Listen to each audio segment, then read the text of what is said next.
today we've witnessed a contrast which in many ways sums up the real issues at stake in the Lisbon referendum. And the contrast is between this gathering here, which is of progressive political forces, an alliance of progressive political forces, both from across Europe and across this country, who have a record of campaigning against war and militarism, who have a record of campaigning against racism, who have a record of campaigning in favour of trade union rights and workers' rights, and generally trying to promote the cause of social justice and democracy.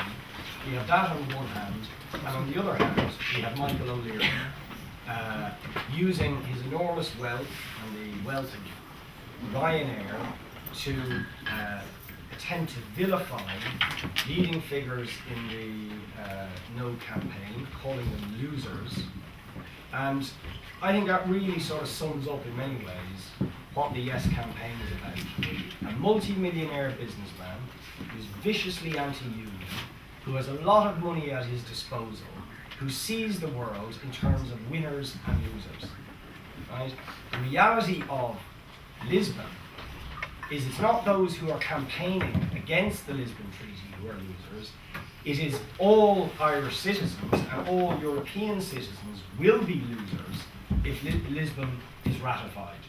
They will be losers because what the Lisbon Treaty does is promotes the interests of multinationals, of big business, of millionaire tycoons at the expense of ordinary working people and the public services on which they depend.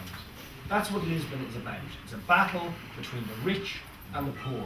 And Michael O'Leary is the bellicose, bullying, intimidating cheerleader for this motley crew of millionaires, of bankers, of IBEC, of the developers, the very same people whose policies, whose greed crashed this economy, and whose counterparts elsewhere in Europe and elsewhere in the world crashed the European and global economic system with their greed for profit.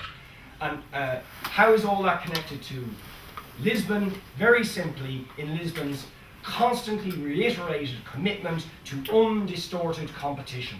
What does undistorted competition mean? It means nothing must get in the way of the right of Michael O'Leary and his cronies to make profit. They don't care about the cost to the rest of society. Nothing must get in the way. That's what a distortion to the market means. Nothing must get in the way of their right to make profit. And people in this country need to understand it is precisely those EU policies and those commitments in the Lisbon Treaty, which the treaty reinforces and strengthens, which directly informed the crazy NAMA bailout plan for the banks in this country, where billions are going to be poured into NAMA, and the EU, in its statement earlier this year, in line with its policy with prohibiting anything that distorts competition, says we must bail out the banks, but banks should only have one objective, and that is profit maximisation, and nothing must distort from that. And it's precisely that obligation to only consider profit and not to distort the market that has landed this country and the rest of Europe in the desperate economic crisis it is currently in. And similarly, Lisbon's restrictions on state aid to either different industries or to protect public services are precisely what are leading to the led to the privatisation of vital public services on which people would depend and are going to need even more now in the current economic crisis.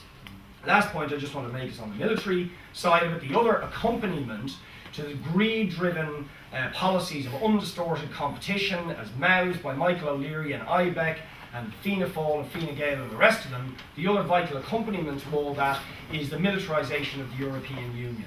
And despite all the vilification of the yes side, all the red herrings which the no side never brought up about conscription and so on, we never talked about conscription.